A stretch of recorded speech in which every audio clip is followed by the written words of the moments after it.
Sống hiểu điều chi là nặng, thì mới biết nhẹ nhàng buông. Sống hiểu nguồn tâm bình lặng, tim gầy mới thoát đau thương. Đừng tưởng cuộc đời vĩnh viễn, thật ra ngắn đến không ngờ. Đoái nhìn con tim bé bỏng, làm việc suốt 24 giờ. Hãy sống như hoa mùa hạ, lìa đời tựa lá mùa thu. Nhân sinh thoảng làn gió vội, đừng nhốt tim trong ngục tù. Xã hội ngày càng phát triển, nhiều người ngày càng chạy theo những giá trị vật chất để thỏa mãn những dục vọng, để rồi khó tìm được một phút giây tĩnh tại, một khoảng lặng cho bản thân. Vốn dĩ trong nội tâm mỗi người đều chứa đựng sự thiện lương thuần chính. Đó cũng là đạo lý làm người. Điều khiến ta hạnh phúc nhất là khi được nhìn thấy người khác hạnh phúc. Sự giàu sang vĩnh cửu là giàu sang ở tâm hồn. Muốn nhận thì phải biết cho đi. Có lẽ nếu mỗi người có thể dành riêng cho mình một khoảng lặng để nhìn lại tâm mình, thì mới hiểu thế nào là cuộc sống, mới biết điều gì cần trân quý, điều gì mới là thực tại, mới biết mình là ai và đang kiếm tìm gì trong cõi nhân sinh này. Khi ta thử ném viên đá xuống mặt nước sẽ bị khuấy động. Ta soi mình xuống, chỉ sẽ thấy hình ảnh ta méo mó, chẳng đẹp đẽ chút nào. Tâm người cũng như mặt nước ấy. Hãy đợi đến khi tâm dần phẳng lặng, ta sẽ thấy ta thuần khiết nhường nào. Ta sẽ nhận ra ta là ai, ta đang sống hay chỉ đang tồn tại. Sống trong đời không nhất định cần phải đại phú đại quý, mà cần sống sao cho có ý nghĩa.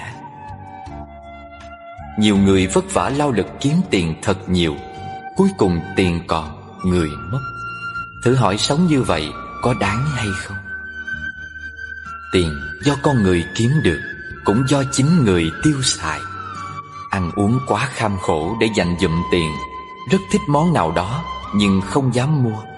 Thử hỏi sống như vậy là thiếu hay không thiếu? Người có tiền chưa hẳn trên mặt có nụ cười. Nỗi khổ của họ ta không thể hay biết. Người không có tiền chưa chắc mỗi ngày đều không sống vui, sống tốt. Không có áo gấm cơm ngọc, chỉ có áo thô cơm nhạt thì có làm sao? Chỉ cần ta biết vui vẻ, biết đủ thì chẳng thiếu cái gì. Thế nên niềm hạnh phúc của ta chỉ tự tâm ta biết rõ nhất.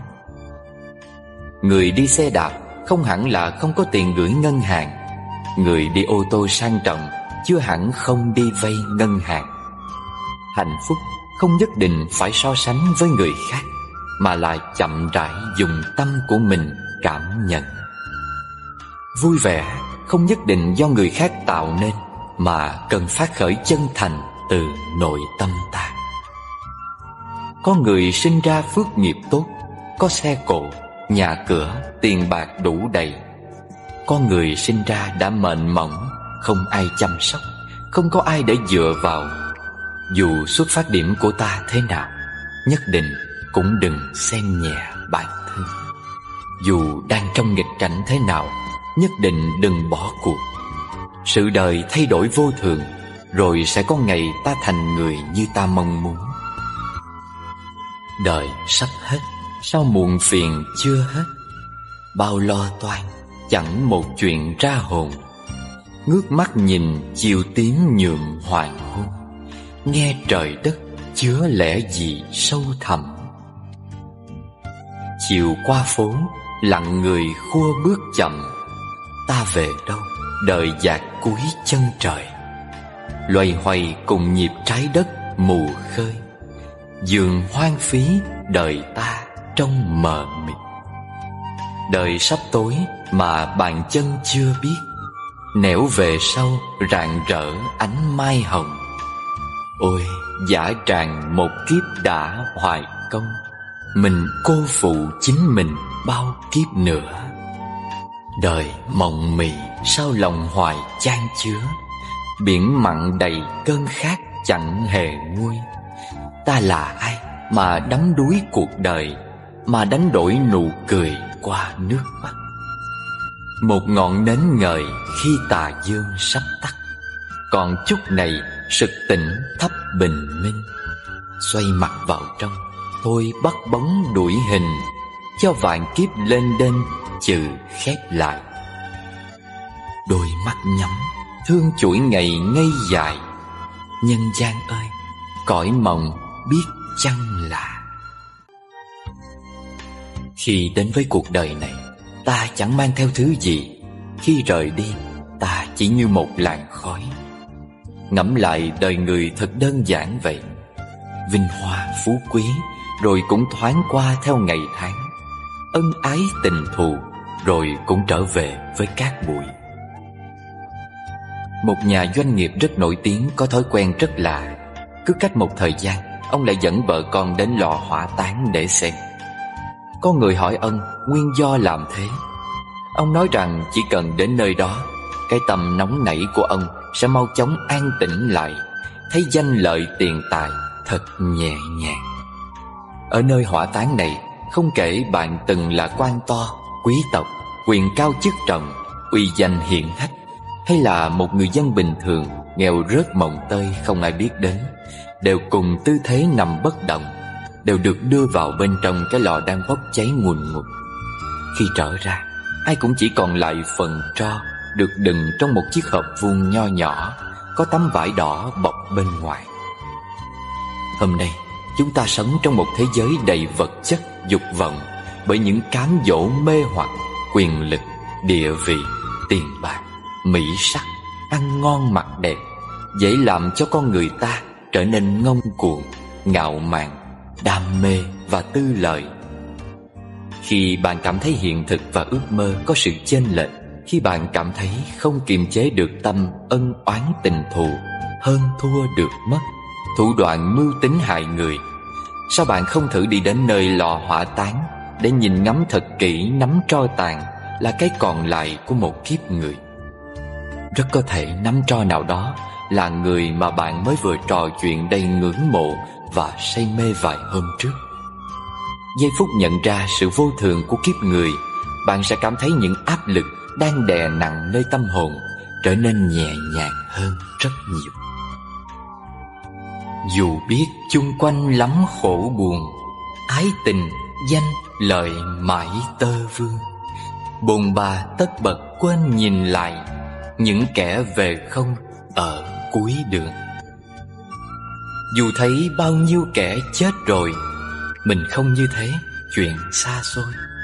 Chẳng một ai tin mình sẽ chết, bất chợt vô thường, sống cuốn trôi.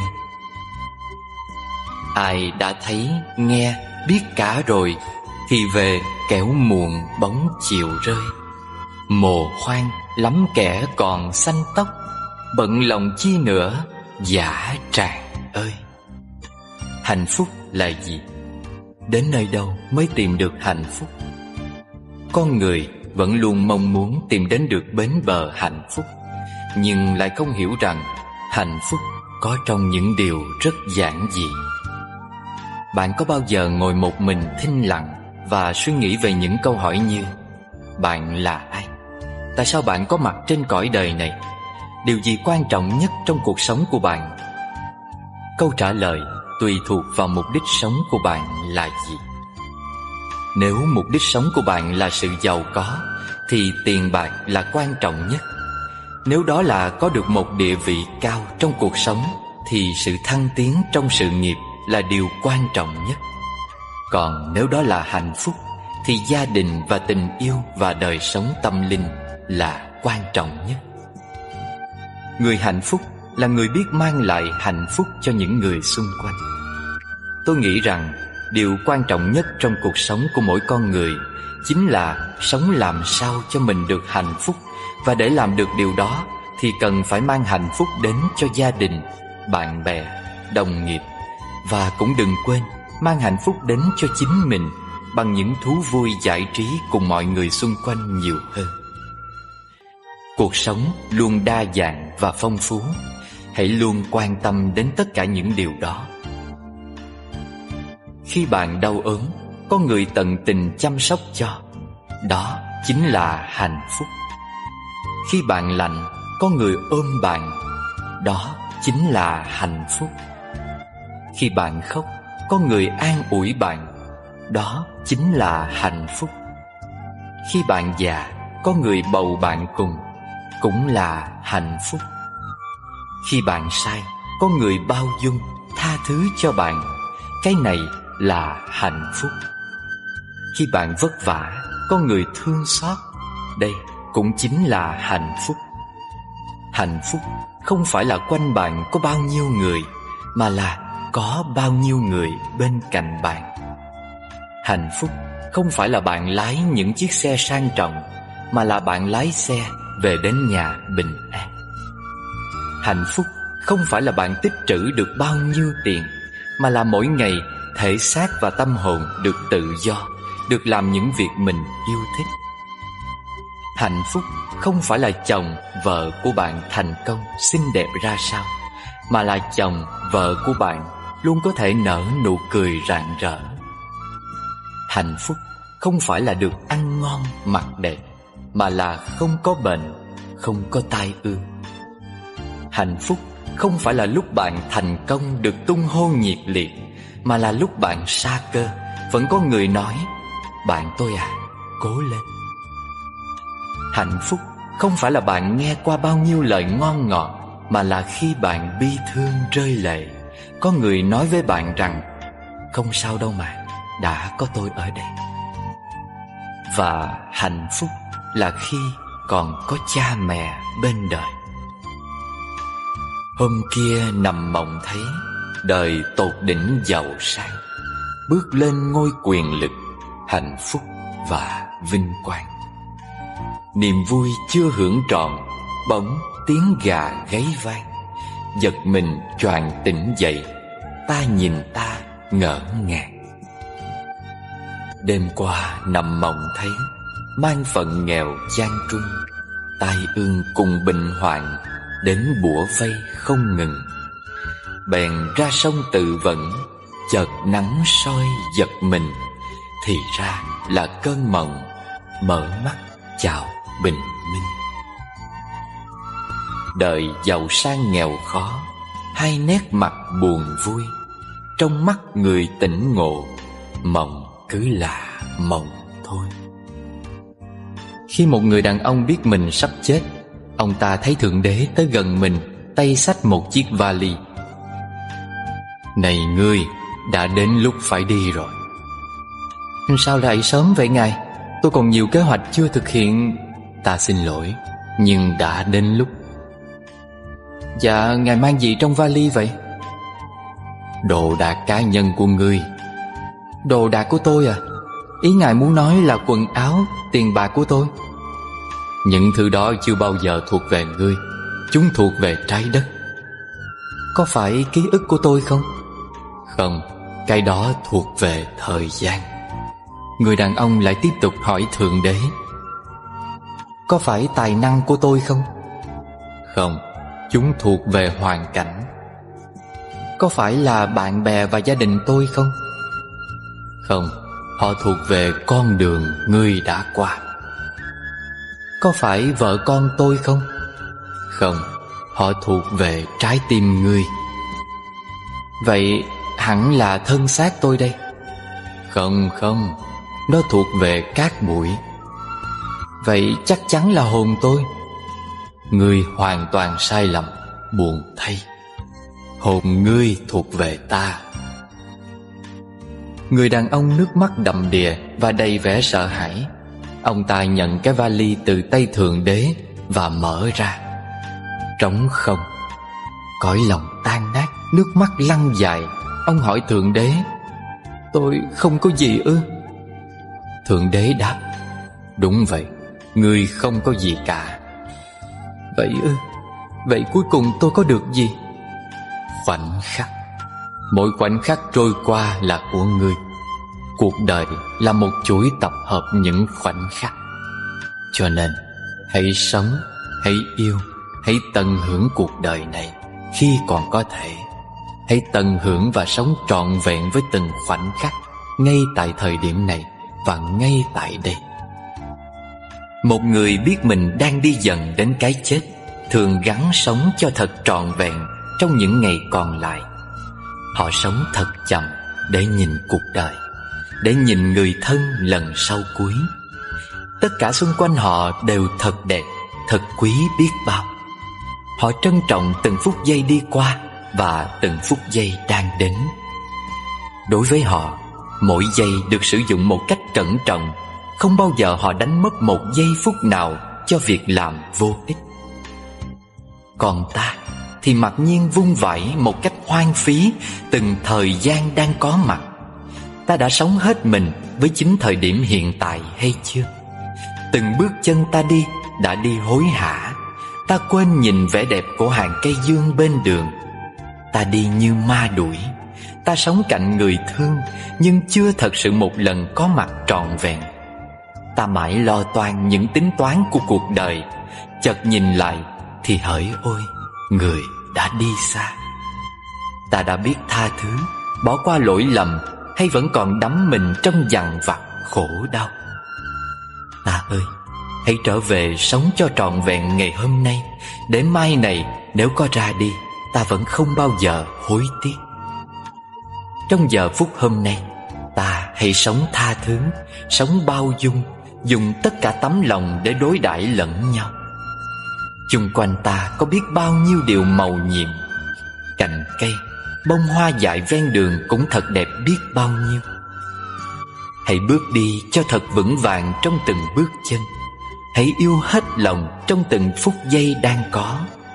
Hãy dành tặng sự có mặt cho người thương một nụ cười hoan hỷ, để biết rằng ta còn hạnh phúc biết bao, vẫn còn hiện diện ngay ở đây và nơi này. Dù mai có ra sao, dù ta có tồn tại hay ra đi, thì giờ phút này vẫn là giờ phút quan trọng nhất trong ta. Và chúng ta cũng nên thi thoảng suy nghiệm về cái chết. Tốt nhất là suy nghiệm về nó hàng ngày, vì làm vậy có nhiều cái lợi. Cần nói rõ ngay rằng suy nghiệm về cái chết không có nghĩa là chúng ta phải trở nên buồn rầu, sợ hãi, bệnh hoạn hoặc ngã lòng, chỉ muốn tự tử. Không, trái lại, khi nghiệm một cách hiểu biết về cái chết, chúng ta càng có thể sống một cách hiểu biết và từ bi hơn. Ví dụ, mỗi khi bực mình khó chịu, tôi thường suy nghiệm thế này: đời sống rất ngắn, ai cũng sẽ chết. Vậy gây gổ cãi nhau với người khác thì được ích lợi gì? Nổi cơn nóng giận thì được ích lợi gì? Hoàn toàn không được gì cả.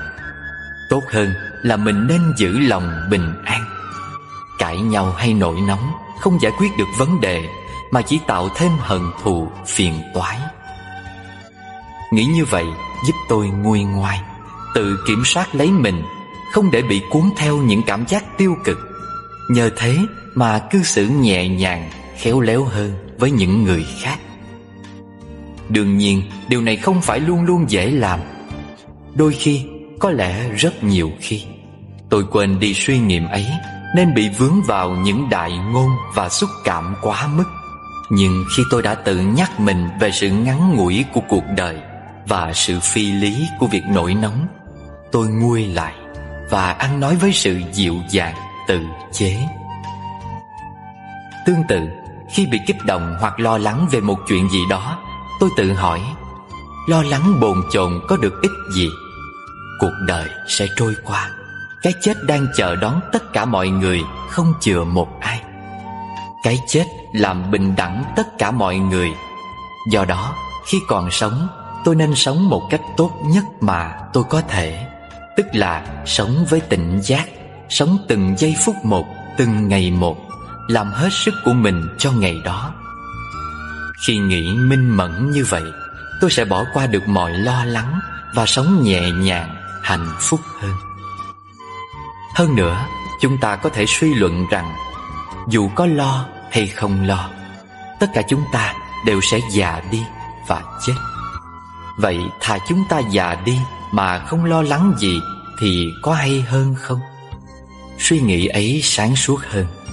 Không ai có thể chối cãi rằng Sung sướng tức là sống không lo nghĩ. Lo nghĩ nhiều khiến chúng ta bị rút ngắn tuổi thọ, gây ra bệnh tật, chết sớm.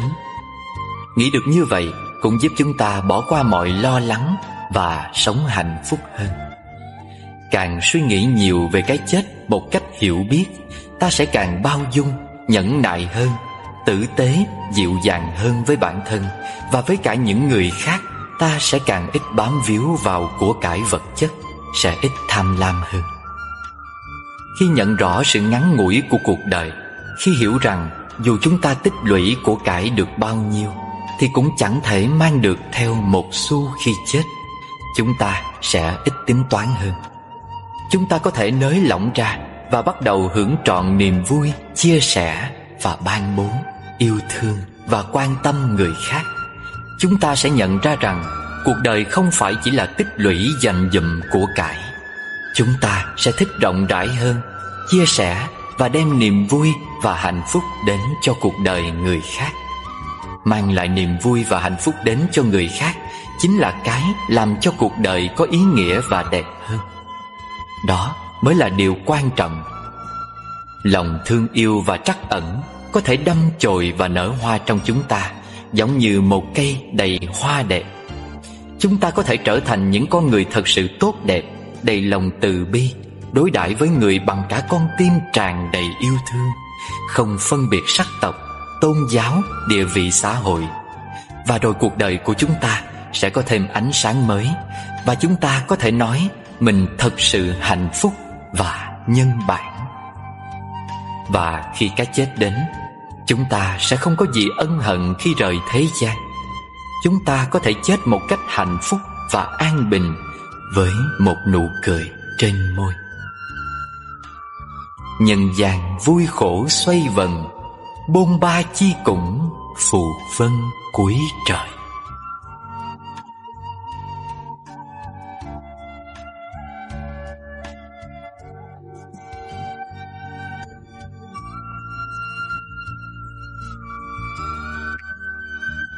Nghìn thu đời vẫn ngược xuôi, ta về chốn cũ mà vui với mình. Tìm gì giữa cuộc nhân sinh? Thưa, tìm hai chữ an bình vậy thôi. Chào mừng bạn đang đến với kênh Một Đời An Nhiên. Sau đây, mời bạn lắng nghe bài đọc Quẳng gánh lo đi mà vui sống. Để cuộc sống vui vẻ, phân nửa phải tỉnh táo, phần còn lại đôi khi cũng cần một chút ngớ ngẩn. Nhiều lúc không cần phân định quá rõ ràng, bởi có những việc nhìn rõ rồi lại không muốn làm, có những người hiểu thấu rồi lại không muốn kết giao. Thật ra, trong sâu thẳm tâm hồn mỗi người đều có một góc khuất mà có khi suốt cả đời người khác không thể chia sẻ được. Mọi khó khăn chướng ngại đều phải một mình tiếp nhận, rồi âm thầm hóa giải. Nhưng dù chuyện gì xảy ra, cũng đừng để suốt ngày khó chịu, vì chúng ta không thể biết ngày mai còn bao nhiêu niềm vui chờ mình trải nghiệm, bao nhiêu đoạn đường đợi mình bước đi, và bao nhiêu cánh cửa cần mình nỗ lực. Có vui, có buồn mới là trần thế, có đắng, có ngọt mới là cuộc đời. Dù đau thương đến đâu, ngủ một giấc dậy thì hãy cho tất cả vào quá khứ. Suốt ngày nhớ nghĩ chuyện hôm qua chỉ làm bản thân mệt mỏi thêm mà thôi. Người ta nghĩ gì mình không thể biết, người khác làm gì mình cũng không quản được. Điều duy nhất có thể là tận lực hết lòng làm tốt việc của bản thân, đi con đường đã lựa chọn và sống tốt cuộc đời của chính mình. Cuộc sống không phải là chiến trường, nên không cần phải phân định thắng thua. Giữa người với người, nếu cảm thông tăng lên thì hiểu lầm sẽ giảm xuống. Giữa việc với việc, nếu nhường nhịn tăng lên thì đấu tranh sẽ giảm xuống. Có một số việc cần phải nhẫn, có một số người cần phải nhường, không thể tranh giành thấp cao. Không nhất thiết phải cầu xin sự tán đồng và thấu hiểu của ai cả, vì mỗi người đều có quan điểm và cá tính riêng. Chúng ta thường quá xem trọng bản thân, mới có chuyện lo buồn về việc được mất, rồi cho rằng người khác không hiểu mình. Thật ra, làm người cần phải biết xem nhẹ cá nhân, giảm một chút tự ngã và đặt mình vào vị trí người khác để nghĩ, sẽ thấy cuộc đời dễ thương hơn rất nhiều. Cho nên mới nói, càng mở lòng ra thì niềm vui càng lớn, bao dung càng rộng, sẽ nhận được càng nhiều. Đừng bàn luận chuyện sau lưng người khác, cũng không cần quá để tâm đến những lời đồn thổi về mình. Vì một người vô dụng thì không có gì để nói, càng xuất sắc sẽ càng bị để ý và bị bình phẩm. Ở đời, nhận lỗi là một dạng thành thật, còn bỏ qua là một kiểu phong độ. Nếu bạn gửi đi thành thật mà không nhận được phong độ, chứng tỏ đối phương có phần tầm thường và thô tục. Miệng lưỡi người khác chúng ta không thể khống chế được.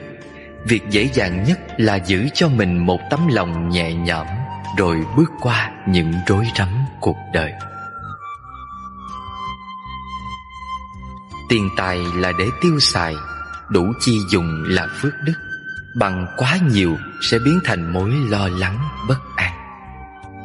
Nhà cửa là để trú ngụ, đừng biến thành gánh nặng trong đời. Bất luận lớn hay nhỏ, người ở trong đó thấy vui là được. Nhà ở đâu không quan trọng, có hoa thơm cỏ dại chính là vị trí tốt nhất. Xe cộ là phương tiện đi lại, đừng biến thành công cụ để khoe khoang. Lái xe gì không quan trọng, miễn đi bình an, về vui vẻ là được. Danh thế là kết quả của sự phấn đấu rèn luyện, không phải đặc quyền. Có danh thế vừa phải chính là phúc phận, bởi danh quá cao, thế quá mạnh thì cũng khó lòng được yên. Ăn uống vốn để nuôi dưỡng con người cũng là một dạng thuốc thang, không nên quá hoang phí. Ăn uống vừa đủ thì bổ dưỡng, bằng quá độ sẽ tổn hại cơ thể của chính mình.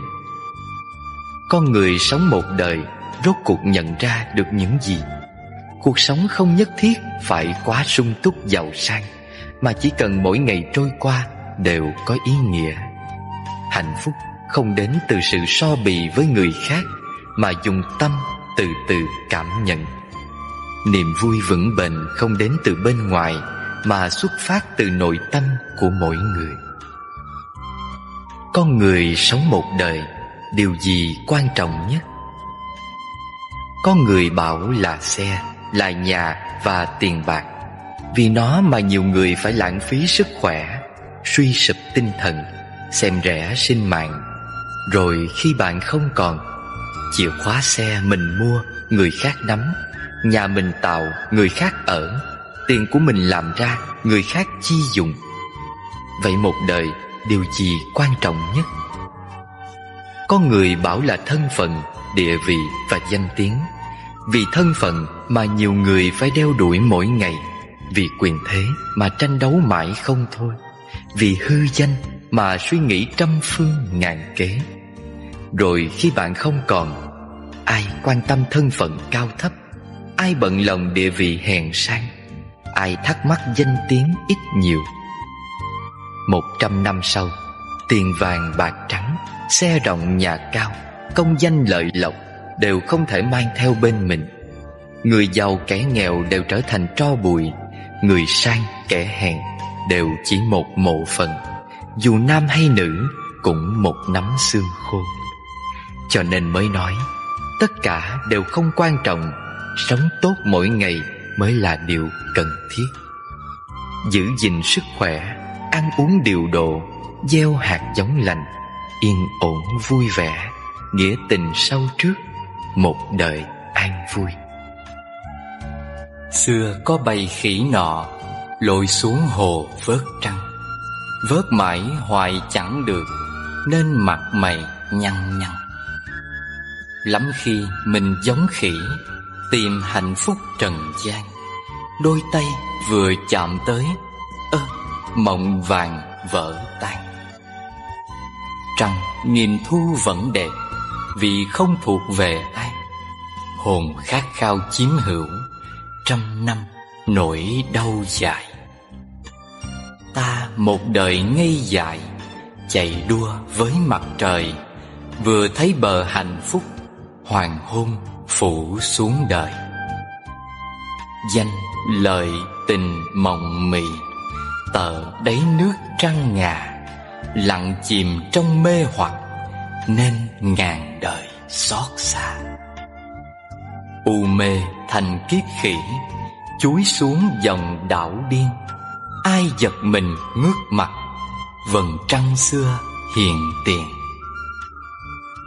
Trong đời, dù là người lương thiện, tốt bụng hay giàu sang, thì ai cũng phải đối diện với những nghịch cảnh, những sự việc hoàn toàn trái ngược với ý muốn của mình. Nhưng đó là điều rất đổi bình thường, mà có khi sau này ngẫm nghĩ lại, chúng ta sẽ phải cảm ơn nghịch cảnh. Trong quyển Những Bước Thăng Trầm, Ngài Narada có nói một câu: dù chúng ta có sống một đời sống trong sạch như một vị Phật, nhưng chúng ta không thể tránh được sự thị phi và nguyền rủa. Trái ý nghịch lòng là những điều luôn diễn ra trong cuộc đời này, và khi đối diện trước những vấn đề ngoài ý muốn, chúng ta thường hay buồn phiền, chán nản, bỏ cuộc hay sân hận, than trách số phận, ông trời bất công bạc bẽo. Tuy nhiên, mọi thứ trong cuộc đời này đều không vận hành theo ý nghĩ của chúng ta. Chúng có quy luật riêng và có lý do để đến.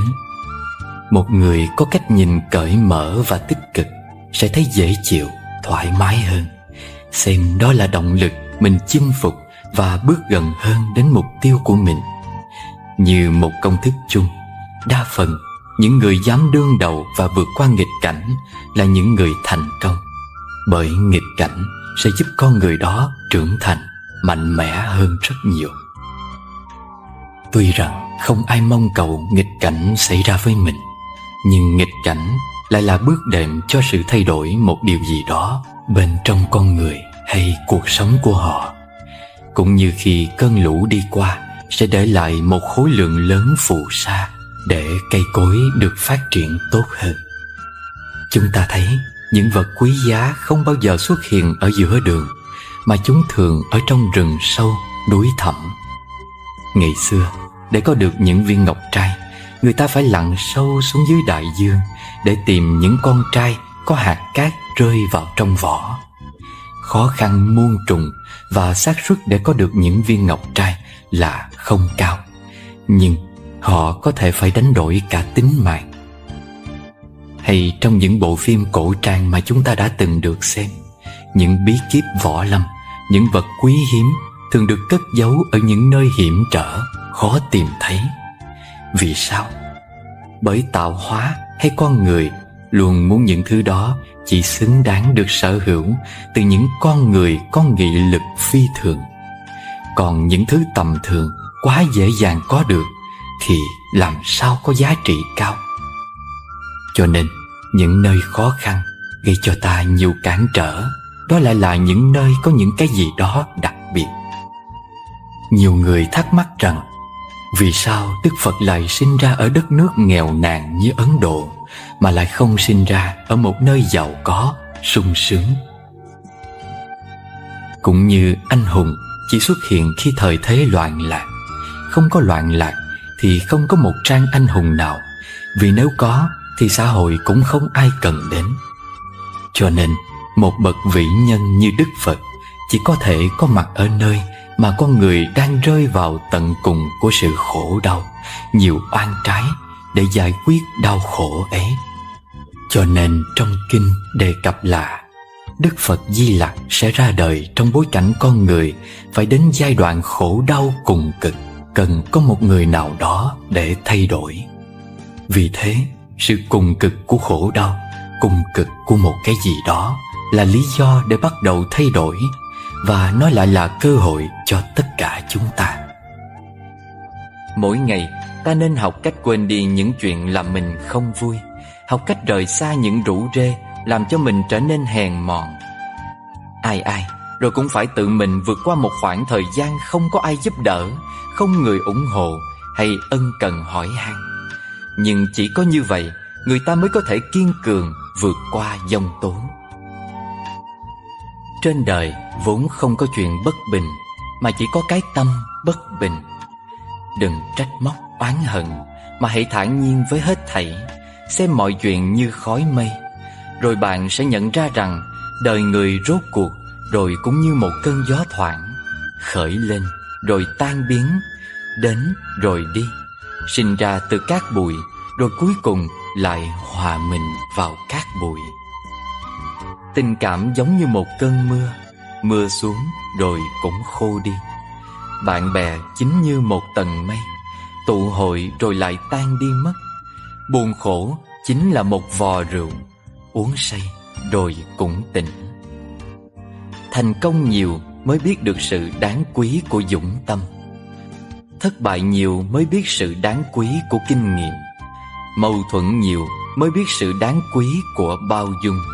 Trái tai gai mắt nhiều mới biết sự đáng quý của lòng độ lượng. Gặp gỡ nhiều hạng người mới biết sự đáng quý của tình bạn. Va vấp nhiều mới biết được sự đáng quý của khiêm cung. Dối gian nhiều mới biết sự đáng quý của chân thành. Danh lợi nhiều mới biết sự đáng quý của xem nhẹ. Xã giao nhiều mới biết sự đáng quý của thanh tịnh.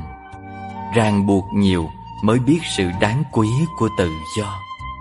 Khổ đau nhiều mới biết sự đáng quý của an vui giải thoát. Chỉ cần vẫn có ngày mai thì mọi thứ vẫn là có thể. Kiếp người có bao lâu, ta hãy tạ ơn vì mình đang được sống, đang được cảm nhận những hoa thơm trái ngọt của cuộc đời này. Đau thương mới gọi là tình, khổ ưu mới gọi nhân sinh kiếp người. Đổi thay mới gọi cuộc đời, khóc cười mới gọi luân hồi nhục vinh. Thăng trầm mới gọi điêu linh, mệt nhoài mới gọi ba sinh nổi chìm. Tự tri mới gọi biết mình, vong nguyên mới gọi hữu tình đắm say. Trót màn lấy mảnh hình hài, đời là rứa đó đắng cay làm gì. Buồn nhiều sự chẳng khác chi, lo nhiều đánh mất lưu ly hiền tiền. Đảo điên mới gọi là tiền, mê lầm mới gọi truân chuyên cõi tình. Chỉ vì là phận chúng sinh, còn ôm giấc mộng vô minh ngủ dài. Nhọc nhằn mới gọi trần ai, thú đau thương hẹn lai rai với sầu. Không ưng phủi áo qua cầu, chưa cam thì khổ chớ hầu bỏ tha. Hiểu chăng đây cõi ta bà, khổ đau hạnh phúc vốn là bạn thân. Ngày nào về lại nguồn chân, mới mong giả biệt gian truân cuộc đời. Thì thôi chấp nhận mỉm cười, bao dung tâm lượng cho đời rộng thêm. Ngồi yên giữa cuộc lên đên, biết đâu vượt thoát hai bên vui buồn. Để lòng ngát một làn hương, từ miền cố quận chân thường thoảng qua. Không kể bạn đã gặp phải ai, người đó đều sẽ phải xuất hiện trong cuộc đời của bạn. Mọi chuyện tuyệt đối không hề ngẫu nhiên. Người đó đến và sẽ mang cho bạn một bài học, một cảm nhận, một dấu ấn. Thuyền đến đầu cầu ắt sẽ thẳng. Người khi đến đường cùng tự khắc sẽ có một lối đi mở ra. Cũng như vậy, bất kể phải đi đến đâu thì đó cũng chính là nơi ta cần phải tới. Vậy hãy trải nghiệm những gì cần phải trải nghiệm, hãy gặp những người nên gặp. Cây tùng, cây bách chốn thâm u, nào cần người thăm hỏi, mà quanh năm vẫn tươi xanh màu lá. Cây mai giữa sương tuyết, gió rét, không cần bè bạn, vẫn đơm hoa đúng dịp xuân về. Mọi thứ đến với mỗi người đều có ý nghĩa riêng, đều là món quà cho sự trưởng thành và hoàn thiện. Thế nên hãy đón nhận tất cả với lòng biết ơn và trân trọng. Và rồi hãy sử dụng sức mạnh chuyển hóa bản thân để nghiền nát toàn bộ rác rưởi, trở thành dưỡng chất nuôi cây, để cây ra hoa thơm trái ngọt. Sau đó bạn hãy tự mình nếm lấy vị ngọt của niềm hạnh phúc vui sướng rộn ràng trong lòng. Bao nhiêu mưa đổ bên trời, để hồn sa mạc xanh ngời cỏ cây. Bao nhiêu là những áng mây, cho đời bóng mát giữa ngày hạ sang. Bao nhiêu là giọt nắng vàng, thắp cho màu mắt đã tàn nỗi vui. Bao nhiêu tiếng nấc ngậm ngùi, để ta khôn lớn hiểu đời biển dâu. Bao nhiêu là những đêm thâu, để người quên một mối sầu tơ vương. Bao lâu sống biết yêu thương, để bù lấp nỗi vô thường bỗng nhiên. Bao nhiêu câu nói lời khuyên, để môi nở nụ cười hiền thứ tha. Bao nhiêu ngày tháng cách xa, để mình trân trọng món quà hôm nay. Bao nhiêu chua xót đổi thay, để lòng vẫn cứ đong đầy yêu thương. Bao nhiêu sớm nắng chiều sương, theo đời cơm áo mà thương mẹ già. Bao nhiêu là bóng chiều tà, để ân cần một tách trà hiếu nhi. Bao nhiêu ngày tháng qua đi, mở lòng hay khép bờ mi hững hờ. Bao nhiêu câu hỏi xa mờ, đều trông chờ tại bến bờ tự tâm. Cuộc đời gặp gỡ hay ly tan đều là nhân duyên. Thuận theo đó mà được yên ổn chính là điều tốt đẹp nhất. Cuộc sống của mỗi con người cũng giống như một cuốn sách vậy. Có trang buồn, có trang vui, có trang đau khổ, có trang hạnh phúc. Bạn hãy mạnh mẽ lên, mỗi ngày lật một trang. Nếu trang nào cũng giống nhau thì cuốn sách chẳng có gì thú vị cả. Phải có trang này, trang kia, thì cung bậc cảm xúc của ta mới phát huy được hết khả năng của nó. Trải qua đau khổ, ta sẽ biết trân trọng hạnh phúc hơn. Lúc nhỏ, hạnh phúc là chuyện rất đơn giản. Lớn lên rồi, có thể sống giản đơn mới là hạnh phúc. Để không uổng công đến đây một đời, hãy làm việc thiện và yêu thích những gì lành thiện. Vì điều thiện luôn mang lại hạnh phúc cho chính bạn và cho tha nhân. Con người thông thường khi sắp chạm tới hạnh phúc thì hân hoan phấn khởi, nhưng đạt được rồi thì lại lo lắng bất an. Cuộc đời không có gì là tuyệt đối, mà luôn có sự bù trừ. Nếu bạn có được càng nhiều thì trách nhiệm kèm theo sẽ càng lớn. Đời người như mặt trời, có lúc rất sáng, đôi khi lại tối đen. Nhân sinh rốt cuộc chỉ có 2,5 phút thời gian. 1 phút để mỉm cười, 1 phút để thở dài, và nửa phút để thương yêu. Đời người không dài không ngắn, đáng trân trọng thì nên giữ gìn, cần bỏ đi thì hãy buông tay. Có một số người ta quên không được là do không nợ. Một số khác ta nhất định phải quên đi vì không đáng nhớ. Đừng quá tin tưởng vào mắt mình, vì có khi những gì bạn nhìn thấy là những điều đang mong muốn, còn những thứ không thích đã bị bạn lướt qua. Chúng ta đều nghĩ rằng mình làm chủ cuộc đời này, mà quên mất cuộc sống vốn phải cần rất nhiều người phối hợp. Bất luận hôm nay gặp bao nhiêu khó khăn, bạn hãy cứ vững tin rằng chỉ có hôm qua là không thể trở lại, còn ngày mai chắc chắn sẽ đến. Hễ chi một chiếc lá rơi, mùa thu vẫn cứ đẹp ngời nhân gian. Gió lay ràng mướp hoa vàng, lời ru mẹ vẫn nồng nàn mênh mông. Hễ chi một đóa xuân hồng, bình minh nở thắm, chiều trong phai tàn. Trong vườn còn huệ còn lan, người ta đâu chỉ ngó ngàng hồng thôi. Hễ chi một ánh sao rơi, bầu trời đêm vẫn tuyệt vời ngàn sao.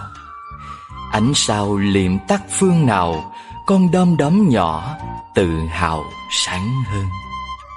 Hễ chi vắng mợ chợ buồn, người ta vẫn cứ bán buôn rộn ràng.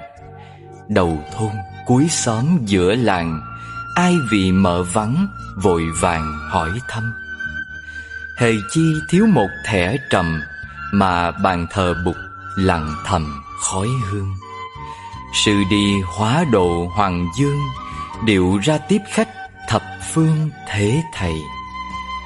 Hễ chi con sáo xa bầy, mà đàn sáo nọ từ rầy lặng im. Có con nào nhọc bay tìm, còn chăng giọng hót trong tim bạn bè.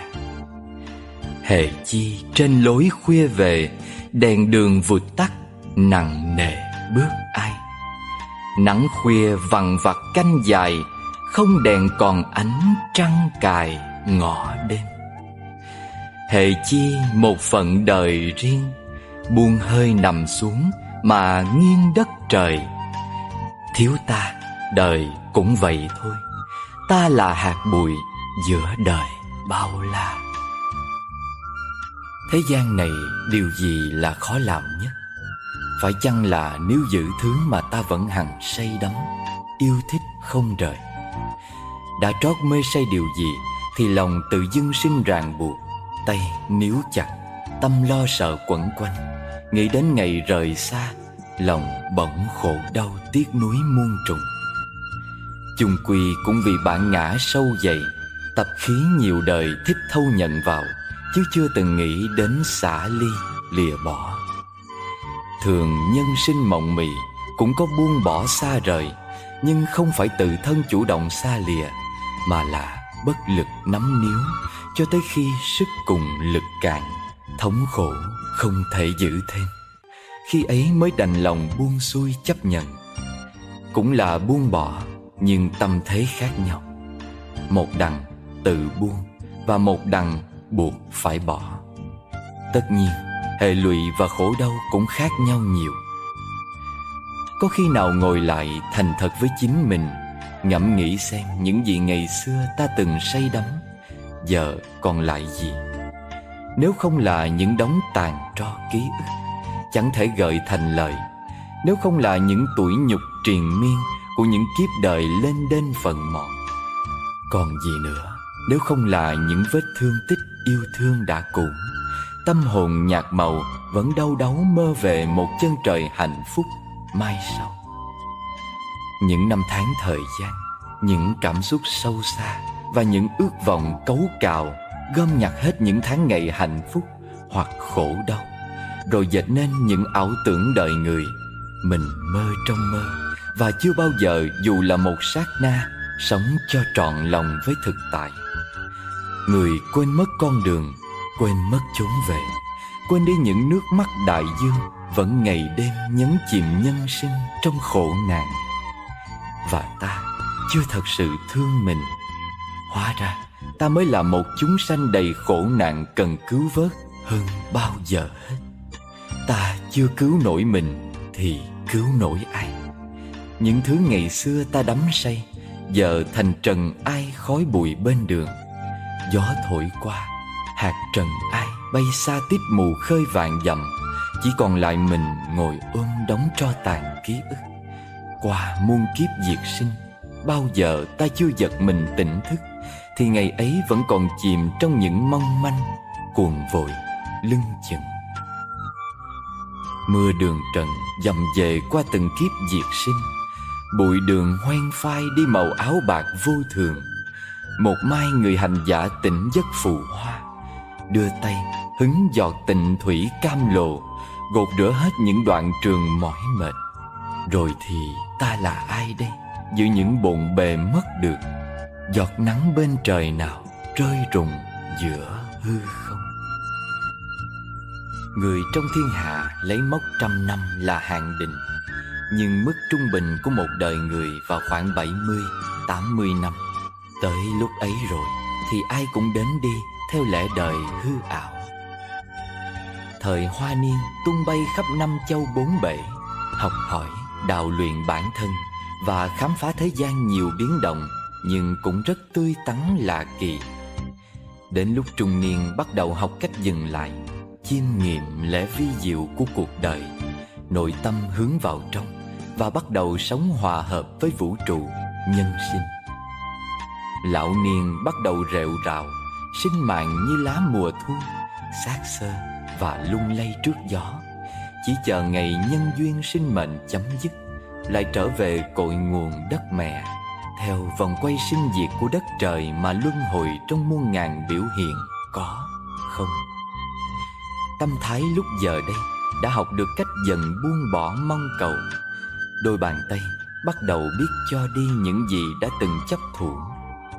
Vào lúc 7, 8, 90 ấy, trên đầu già thật rồi, vô thường lão tử không còn gửi thư thăm hỏi, mà đã đến ôm sát cạnh bên.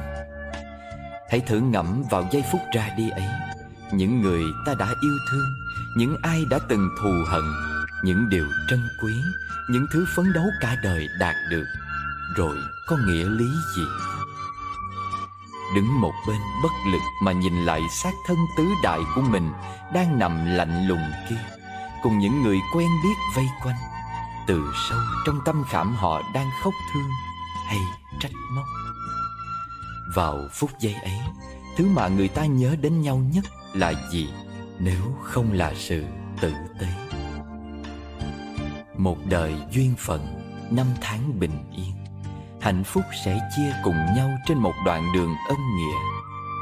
Nếu ai đó khóc thương cho sự ra đi của mình, thì ít nhất với họ, mình đã sống tốt đẹp. Giá trị cả đời người đong đo bằng những điều mà người ta đã làm cho người khác và sự cống hiến dành cho cuộc đời này. Ta đã làm gì để giúp đỡ và cứu vớt được cho ai? Hay chỉ là mang đến khổ đau, bức bách và ác cảm cho kẻ khác? Có những người tuy đang sống giữa cuộc đời này, nhưng khi ai đó chỉ nghe đến tên thôi đã người giật mình sợ hãi, thấy dáng hình tim họ lập tức nhói đau. Để cho đến cơ sự này, đến đi của ta cũng chẳng còn ý nghĩa. Mấy mươi năm chỉ là tồn tại, chứ chưa thực sự sống đúng nghĩa sinh mệnh con người. Ra đi, dù là trong tình thương thanh thản hay trong sự hối tiếc dày vò, tất cả tùy thuộc vào nhân sinh đối đãi, phương cách mà người ta chọn lựa thương nhau. Một đời sống tận tụy dâng tặng yêu thương, sự tiếp nối bao giờ cũng lấp lánh và sáng ngời, dù có đi đến cõi giới nào chăng nữa. Bình yên đến trong mỗi sớm mai, an lành đi trong từng chiều tối.